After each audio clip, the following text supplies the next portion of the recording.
नैजिथाम खेराइ बे फोरबो बेखौ माने बेखौबो माखासे आलासिफोर दङ दौदिनिया जाहैबाय माने माइदांस्रि फानबारिनि बागा 23 खुंनाय बे खेराइनि फोरबोआवहाय दा बेनो दिनै माने खेराइदों नायदों नोंथांमोनहा आं लाइभ माने प्रग्राम दिनै होनाय जाबाय आरो जै देवसन हारिमा ब्रह्म बोराइ बाथौ आश्रमनि नायदों नोंथांमोना लाइक कमेन्ट शेयार साबस्क्राइब खालामनो हागोन।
नायदो नोंथांमोन बे जाहैबाय बाथौ फोथारनाय आयदा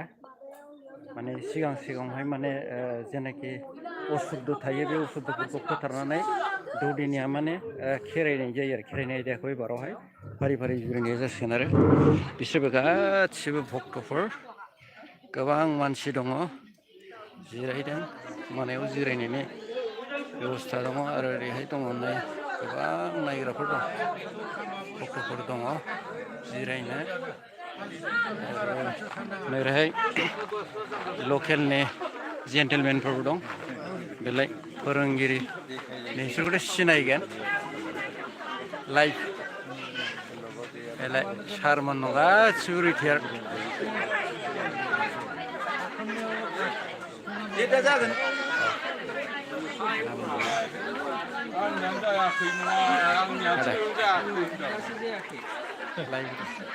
आदा बिराद गोबावसै नुयैया दिनै लोगो मोनबाय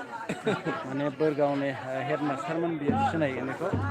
माने जोंनि देवसन हारिमा ब्रह्म बोराइ आश्रमनि जेनाखि हा बेखौ दान होग्रा नैबे आदायानो जाहैबाय आरो दे बे आदायानो माने खेराइनि माखासे आयदाखौ एबारावहाय होसिगोन नायदो नोंसोरो बाथौ फोथारनायनि खामानियाथ' जोबखांबाय नै बिसोरो खाम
Kalau ini